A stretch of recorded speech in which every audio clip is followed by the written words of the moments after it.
Hey guys, it's Iconic, and today we have another really strong league starter for those who like the concept of summoning the gods of Ray class to mow down your enemies, as I think is befitting Reach League. Since Legacy of Frisia, however, we have not really had a way to use Vaal Absolution permanently, at least not without absolutely gutting your damage. That is, till now. With the introduction of Bloodline Ascendancies, we can finally have a pseudo-permanent uptime Vaal Absolution. It's not quite like Frisia, but it's still very strong. But we will be talking about how we managed to do that later in the video. Like my other league starter guides, I am going to be covering how to level this build from campaign all the way to endgame, and we'll be trying to make this as new player friendly as possible. But if you have any questions, don't hesitate to ask in the comment section down below. For the leveling section of this build, in order to get through the campaign, the truth is it's very similar to the Reg Defiler leveling, in the sense of everything literally stays the same. You're leveling on the same ascendancy, you're using the same skills. So what I would advise you is to follow the guide I already have for Reg Defilers and only pay attention to the leveling section.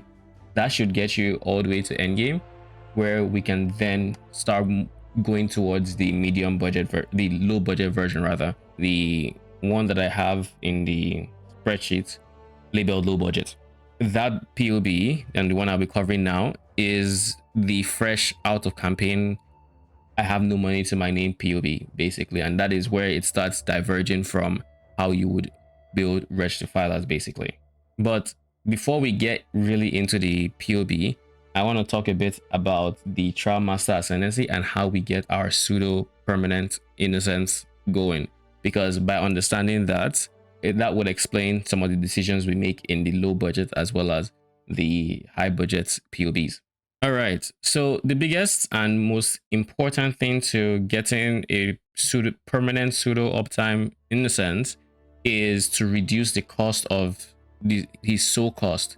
And you're trying, and unlike Frisia, where we were trying to get his soul gain prevention under the time for his duration, we can't actually achieve the same thing to get him to 100% uptime with this ascendancy. What we have to do instead is we have to extend his duration long enough and reduce the cost to the point where once you start using him, you have a few minutes with just using him before you have to gather souls again. Now this way, you're going to always be in soul lockout prevention, which means you can't gather souls, and it is very important that you get all the souls you would need beforehand, before you cast it the first time. Very important. That is a big distinction between Frisia and now, so just keep that in mind. But the most important node is the Corruption's Embrace Ascendancy, and for the low budget, this is the only one we're going to be picking up. Towards the medium and the high budget, we are going to be picking up, we're going to be dropping another ascendancy from the Witch and picking up Priest of Yarmak, but more on that later. For now, the important thing to note is you're going to need to have 4 corrupted items equipped at all times. And when it says corrupted items equipped, it typically means actual equipment, so like anything your character would wear that is not a jewel. So from weapon, shield, helmet, body armor, boots, amulet, you name it. Now, to have 4 corrupted items, I personally recommend corrupting uniques or buying corrupted uniques. So in this setup, you could have a corrupted reverberation rod, a corrupted like Bones of Valor, corrupted Perk Crystal, corrupted Darkness Entrance. Just make sure the implicit for Darkness Entrance has one abyssal socket, but you want to have, you would want to buy corrupted items so you do not actually risk losing currency in the actual corrupting process. But anyways, you're going to want to have 4 corrupted items to have Shepherd of Souls. That is the only important thing. We don't worry about Everlasting Sacrifice yet. Later on we will, but for the low budget, you only care about Shepherd of Souls. By picking up this, you are going to have a Vaal Absolution which can hold 40 souls, but instead of costing 40 souls per cast, will end up costing 8 souls. This allows you to cast it 5 times without needing to gather more souls. Now we're going to be, with this in mind, we're going to be scaling a lot of skill effect duration, as much skill effect duration as we can, so that our Vaal Absolution lasts as long as he possibly can. Now, to do that, we are going to be picking up all the minion duration nodes here. Minion duration nodes increase the time he spends summoned, but does not increase his soul gain prevention, which is just a fun fact to know. But then we're also going to be increasing skill effect duration, which increases both of them, both his uptime and his soul gain prevention. So we're picking up skill effect duration here on Enduring Bond. We're picking up here on the Wheel of Potency of Will, as well as the Mastery 10% more skill effect duration. With this, I think we are able to get him to about 40-second uptime. I don't actually have the config here to make minion duration affect Vaal Absolution. For some reason, they don't have it affect. It's not currently set up on POB to reflect minion duration increases. Well, skill effect durations work. So that means we have about 40 seconds for each cast. So with 5 casts, you're looking at somewhere along the lines of a bit over 3 minutes, 3.5 minutes thereabouts, which is typically not enough time to clear a map, but it is the best we actually have access to until the high budget. For the high budget, we actually go about 5, almost 6 minutes with on average with Vaal Absolution uptime, but more on that later again. So like I said, you're going to be picking up that one. You're going to be trying to get corrupted items, so you want your Reverberation Rod probably corrupted, your Bones of Valor, Purple Stone, Darkness Entrode, all corrupted. And I think chest piece can also come corrupted because it tends to make things cheaper.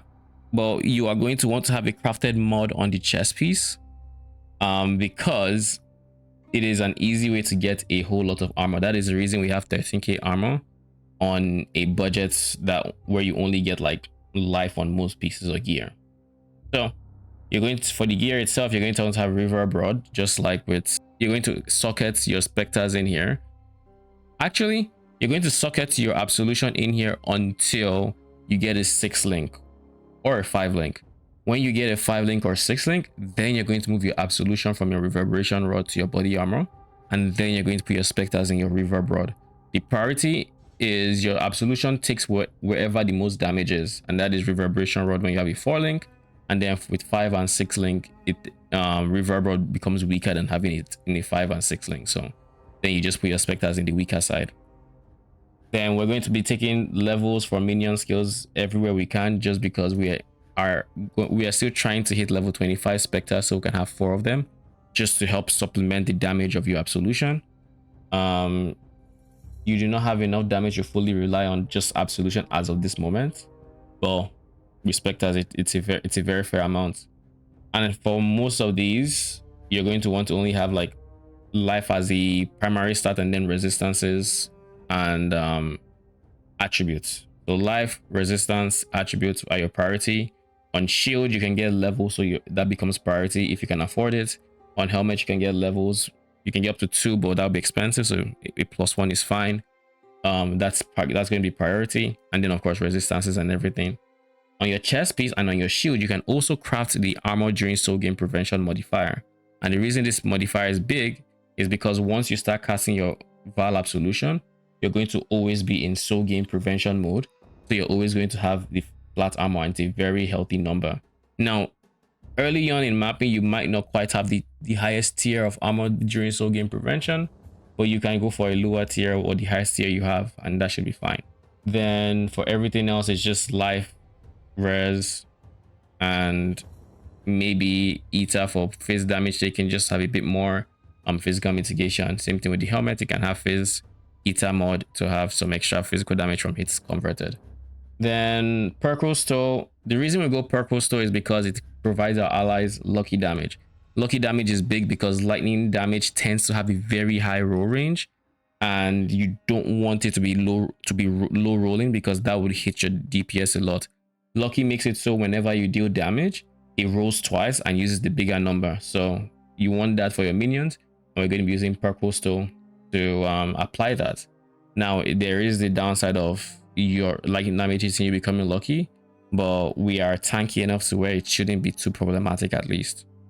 Rings, you just want to have any ring that has life and res. For your belt, you're going for, this should be a lower percent. We're going for any amount of increased effect for your belt. The higher the better, but the higher the more expensive, so keep that in mind. And for your jewels, you're only looking for flat lightning. If you can get it, you want to get life on top of that, but that's again more expensive. But the priority mod here is flat lightning. And then past that, you're going to be using specters, like I said. For Spectre choices, you're actually going to be using slave drivers, which you get from Act 5, the control box. I have them here in the notes section. It's the same Spectre pathing as Wretch Defilers. You can even go ahead and use Wretch Defilers as well. They would be even better than slave drivers. And then by the medium to high budgets, you're going to then drop your DPS Spectres for more support Spectres to help your Absolution's damage. But right now, your Absolution's damage is not there yet. Your Spectres are going to be in your Reverb Rod when you have a 6-link, and you're going to support slave drivers with minion damage and faster casting. When you get Defilers, you're going to replace faster casting with Pierce. Vaal Absolution is going to be with Spell Echo, physical to lightning support, added lightning, minion damage, and lightning pan. Then we have this second Absolution as a config, ignore it. Then we have offering with Arcanist brand. I'm not always the biggest fan of using Arcanist brand for offering, but it would be some nice defenses when it's up. Alternatively, you can probably use flesh offering for more DPS, and that will feel very, very nice to have. I honestly might still make the change. I'm not sold on bone offering just because we don't have a trigger one yet. Then for support minions that apply Feeding Frenzy, we're going to be using zombies and stone golems with Feeding Frenzy and Elemental Army. Elemental Army is going to make them apply lightning exposure if, and it's a big if you have flat lightning on Ghastly Eye Joel. So you really want that flat lightning, and ideally no other flat elemental damage that is more than the flat lightning. That would make it so they apply exposure, which is minus 10% to lightning res on the enemy. Then for auras, we're using Purity of Elements for resistances and for ailment immunity.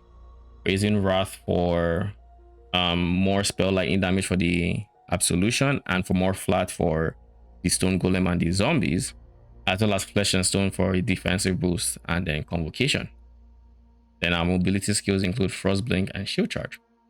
If you're enjoying the content and you haven't already, do consider liking and subscribing, as it helps a lot with the algorithm and with our 2025 goal of getting 2,000 subs, after which I will be doing a face reveal on stream and here on YouTube.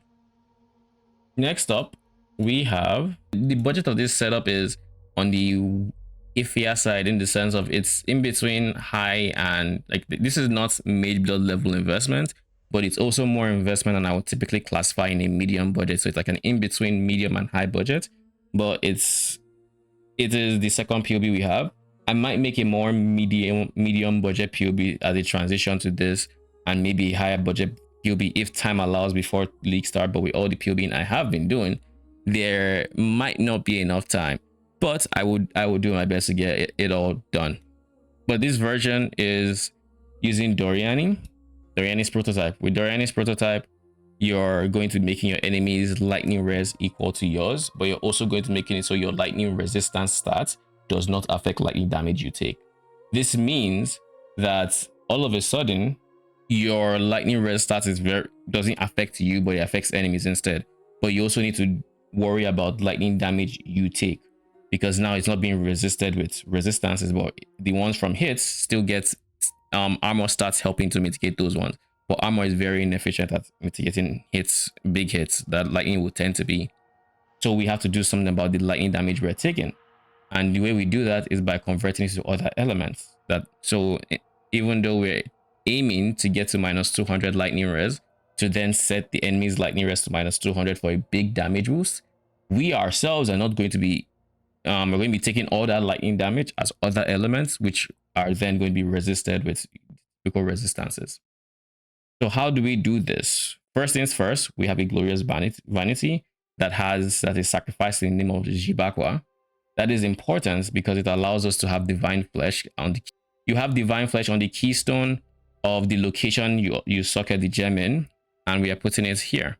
That means divine flesh is here, and divine flesh makes all damage bypass ES, so ES becomes pseudo useless, but it does have a use in this build, which we'll go over in a bit. But the important part is it makes it so elemental damage taken is 50% of elemental damage you take is taken as chaos damage. So that means 50% of that lightning damage I was talking about is now taken as chaos, and we only have to worry about 50%, the remaining 50% that's left over. So with that out of the way, we also have Dawnbreaker, and we're going to be going for a 20% lightning damage taken as fire damage. This puts us at 70% of lightning damage taken as other elements, right? And then for the remaining 30% block, we have two options. It's going to be a Watcher's Eye, but we can either use one modifier here or two. I'm opting for two, so we can convert everything by getting a 15% cold and lightning damage taken as fire while you have Purity of Fire, as well as a 15% of fire and lightning damage taken as cold while affected by Purity of Ice. And then running the two auras, we're able to convert 30% of lightning damage to fire and, you know, fire and cold damage mixed, and that fully handles all the conversion we need for lightning damage. And so we're not taking any lightning damage as lightning, but rather as cold, fire, and chaos. The second option is to focus on one of these and get 20% of that aura. So you can have 20% of cold and 20% of cold and lightning damage taken as fire while affected by Purity of Fire. Then you have 10% that is unmitigated, so it'd be squishier to lightning damage, but that is still a respectable amount of conversion to where the 10% shouldn't be problematic in any way. But it is better to cover all your bases and convert everything, which is why I personally recommend getting the two stats and trying to get as close to total 30% as you can. With that out of the way, let's also go over the changes to the Bloodline Ascendancy, because we do make changes going from the low budget to here. In the low budget, we just used Corruption's Embrace to try to get Shepherd of Souls. But in the high budget, you're going to be aiming for Everlasting Sacrifice as a defensive boost when you can. There is no rush, but you do want to eventually get it.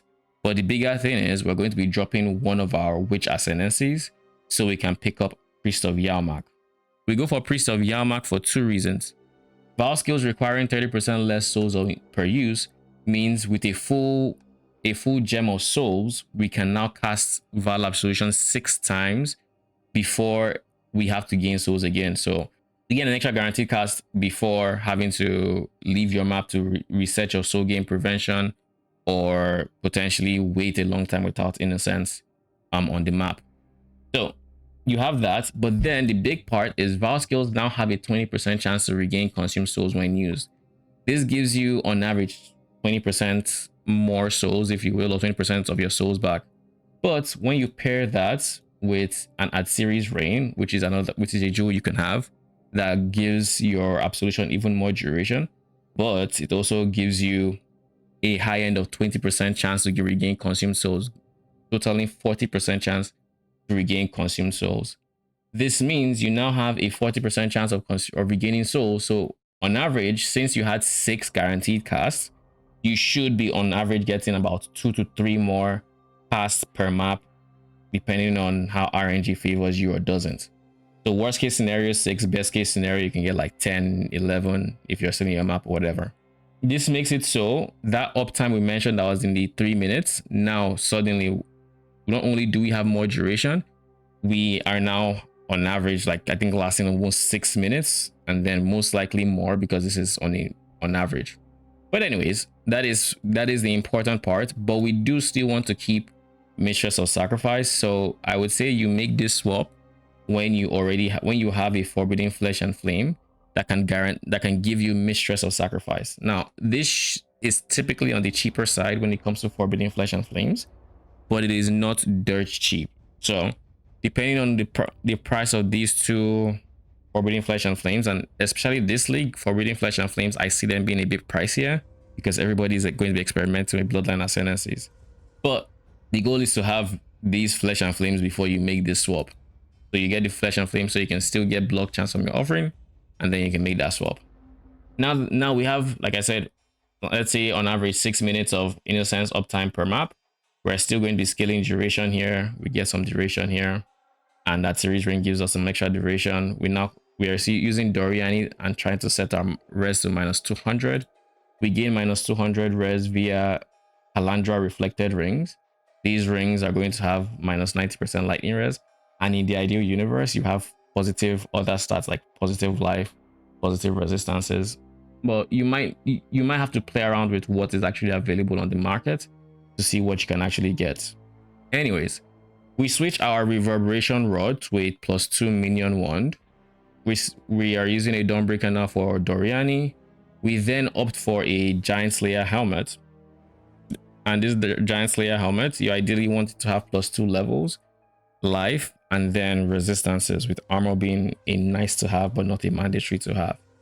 Then you're going to want to have physical damage taken as fire damage, or well, not necessarily fire, just not lightning. Physical damage taken as anything that is not lightning, is you'll be fine with that. And that is going to be the same for any source of conversion. You don't want anything converting or anything taken as lightning, so just keep that in mind as well. Punishment, curse aura, because we can't use regular curses and punishment is just free basically.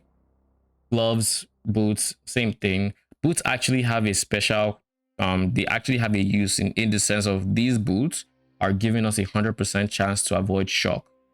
This is from essence to get 58%, as you can see there, and then we are using the implicit to get the remaining 43%.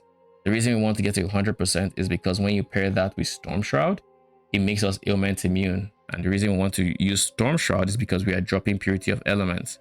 So now we would no longer be ailment immune if we don't do this. The reason we want to drop Purity of Elements is because it gives too much lightning res for us to use that and get to -200. Now you technically could, but that defeats the purpose. Replica Dranglefang should be on the cheaper side because Absolution should not be as popular this league. I think Spectres would be more meta than Absolution, so these should be cheaper. And then Darkness Enthroned Steel, you want to go for a higher effect than the 75 in the low budget. And then for your jewels, there's something else that is important here. The important interaction with the jewels is that you have regen ES per second, which is a prefix. The reason you want regen ES per second is because we're going for Everlasting Sacrifice. Everlasting Sacrifice is basically a buff you get if you're able to reach full energy shield. And when you reach full energy shield, it sacrifices all the energy shield to give you 5 max res. So this lasts 4 seconds, and to have permanent uptime on it, you need to basically fill up your energy shield every 4 seconds. How do we do that? We try to avoid all sources of energy shield outside of Doriani's prototype. This is why we go for pure armor helmet, pure armor gloves, pure armor boots. We're trying to actively avoid energy shield showing up anywhere. So we're trying to get a lower amount of ES so that when you pair that with energy shield regeneration, you have the flat regen is worth more in filling up your energy shield, if that makes sense. And then we're pairing that with Eldritch Battery, so that when you take damage, it does not stop your energy shield from recharging. And so we have something that, and so we can reserve all our mana while still being able to spend energy shield for our Absolution and whatnot. Flat regen is very good. And then for the other stats, if you can get chance to avoid stun, that is also very nice. Otherwise, you have to switch your Pantheon for Brine King. If you get Brine King, you have less physical damage reduction. So if you can get this with avoid stun and regen ES, and then the other stats are very, very good to have. Life obviously makes you tankier, and attack cast speed is more damage. So the priority is ES, then chance to stun, and then the other two.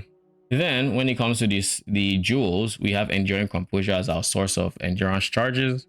We have a 12 passive cluster with 35% effect and attack cast speed for a lot of damage. Storm Shroud for ailment immunity. Artillery's Rain, so we have more uptime on Vaal Absolution. Impossible Escape to make it easier to pick up physical damage reduction nodes and max chaos res nodes on the Glorious Vanity. Glorious Vanity for obvious reasons. We mentioned that earlier. Watcher's Eye, again, we mentioned it earlier, all for conversion. And then Forbidden Flesh and Flame, so we can still have Mistress of Sacrifice. Now for the skill section, these are all configurations. You can more or less ignore all these things. We're going to be using Absolution in our chest piece, paired with Fist to Lightning, Spell Echo, Minion Damage, Control Destruction, and Elemental Focus. There is a universe where we can use Unetol's Vow as well. That's an option. Up to you. I think you might end up with more damage if you go Unetol's, but I haven't actually POB to confirm. Bone Offering, so we can actually cap our block chance with our offering. our specters of choice, that is, we're going to be using 4 specters. The specters are going to be, I don't have them written there, but they're going to be Perfect Spirit of Fortune, Perfect Guardian Turtle, Perfect Forest Warrior, and Blasphemer. Spirit of Fortune gives us Lucky Lightning and is the reason we can draw Purple Stone. Guardian Turtle gives us Determination Aura, which is just some extra physical mitigation. Forest Warrior provides Calling Strike as well as Onslaught. And then Perfect Blasphemer gives us a very, very big Smite Aura. A Smite Aura that is much stronger than anything you can get as a player. Those are our support specters. And we are also going to be using Animate Guardian. This Animate Guardian, we're going for an Explode AG Animate Guardian. So what does that entail? That means we're going to be giving it a rare chest that we craft ourselves that has the modifier enemies you kill has a 34% chance to explode, dealing 1/10 of their health as physical damage. This modifier, paired with Gravebind, so that any enemy that dies in a range around the Animate Guardian counts as being killed by it, makes it so whenever an enemy dies, there's a chance to explode and kills other enemies, which is just really, really good for wave clear. Very, very nice supports AG to have. 100% recommend. You are going to be using Mask of the Stitch Demon to give our Animate Guardian a lot of health regen when paired with Bone Barrier, which gives minions energy shield. 40% of their life as extra energy shield. Then Gravebind, we've talked about it already. You want one that's corrupted with Enfeeble. And to make sure Enfeeble is not overwriting your punishment, we are going to be going for, you can cast an additional curse on the chest piece as well as the Explode chest. I believe I have a video on the Explode chest and I have many streams on actually crafting this. So if you want to see the steps, there's plenty of content out there for you to see how to craft them.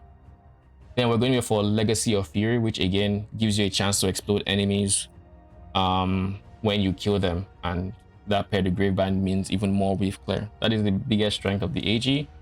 We are, however, giving him a Kingmaker, and this Kingmaker might seem like a weird choice because we aren't actually scaling crit on this build, and the crit multi he's giving us is basically negligible. Like if I had to go to see my DPS and I were to find where I have it configured and I comment it basically is giving us like 300k damage.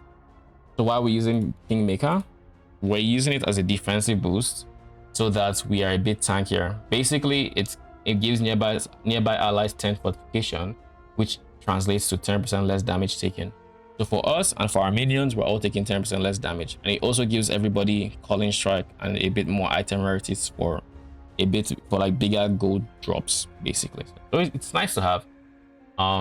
It's part of what allows us to have as big of like max hit as we can without flasks and without our defensive skill active, because this is off. Anyways, that is why Kingmaker basically. Then we're going for Purity of Ice and Fire to activate our Watcher's Eye, and for max resistances for the 2 resistances that actually matter, or for 2 of the 3 resistances that actually matter. We're using Zealotry as our offensive aura because we have a Spectre that provides Wrath Aura. We have Flesh and Stone for a defensive boost. And then we are also using Summon Stone Golem for Feeding Frenzy. Yeah, I do have it selected here. Feeding Frenzy and regen as well as buff effects. And then Steel Skin casts when damage taken. So Steel Skin is off cooldown whenever you need it to actually mitigate damage. And then Convocation, Frostblink, and Punishment as your curse. And that about covers the skill section. Now, there is one more thing I wanted to talk about, which is the remaining nodes in the Corruption's Embrace Ascendancy and when you should go for it.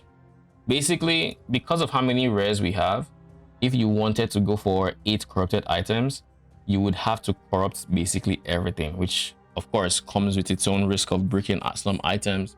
So I would say don't go for these unless you know for a fact that you can afford to replace it if it breaks, essentially. That is when you go for the full 8. Now, another indicator of you being able to go for the full 8 is if you have a very healthy amount of regen. If you do not have a good amount of regen, don't go for it, because the only way you take advantage of it is by having decent regen, because what it does is it makes it so you have 50% less life regen, but once you're at full life, which you're always going to be thanks to Minion Leech, you can start life regenerating into an over cap of health in up until like 30% extra life, a pseudo 30% extra life if you can regen fast enough without taking damage. And this life protects your life and energy shield, so even if you're an ES build, it would still take from this overcap before anything else. So if you do not have enough regen, then you will never be on full and you'll never be able to fully take advantage of it. But if your player character has gotten a very healthy amount of regen, then what you would do for my config is you would uncomment these two lines to see what it would do. So 50% less life regen should cut this in half, or reduce it by quite a bit. So now at less than 200 life regen, we remove the 30% more life and we would have to generate 1500 life. So that would take us at least like 7-8 seconds without taking damage. So realistically, it's just not feasible for that to have like permanent uptime. So you can adjust this number to where you think you're comfortable estimating. I would say estimate to 5 seconds of like life, maybe less, 4 seconds. It's like if you had 500 life regen after the less life regen, which is possible, you would then be looking at filling up your bonus life in 3 seconds, and I think that's viable. But I don't think it is viable when you're as low in regen as we are. So just keep that in mind. If you're not high on regen, there's no point in risking those 2 extra items. Now for the items, I recommend for 6 items for Everlasting Sacrifice. Of course, all the uniques, I recommend having them corrupted, so that's already 4. Those are very easy to corrupt. Then for the remaining ones, I would say in order of ease to corrupt, maybe 1 can be expensive, but you don't tend to adjust your wand often. So if your wand is in a spot you like and you can replace it if it breaks, then you can go ahead and corrupt your wand. If not, it's on the expensive side. Your boots are probably the cheapest craft here to corrupt other than your uniques. So like boots would be there and your gloves would also be there. So I would probably corrupt these 2 as the cheapest options that are the easiest to replace, basically. So then your 6 would be 1, 2, 3, 4, 5, and then 6. Just make sure, again, you do not replace the implicit of Darkness Enthroned. But that about covers everything about this high-ish budget setup. Like I said, I will be trying to get a medium budget or an in-between budget out before Leaguestart, but we'll see what time permits, essentially. But yeah, that about covers all you need to know to Leaguestart Vaal Absolution. But if you have any questions, leave them down in the comment section. I'll be sure to answer them all. As usual, I will be live on YouTube and Twitch for over 12 hours on Leaguestart, so feel free to say hi. And like I said before, I am going to be making more Leaguestart guides over the coming days, like a Summon Phantasm Soul Rest build. So if that interests you, be sure to sub so you don't miss out on that. And while you're down there, please drop a like if you enjoyed the video. It helps us out a lot with the algorithm. And with all that said, thank you for watching.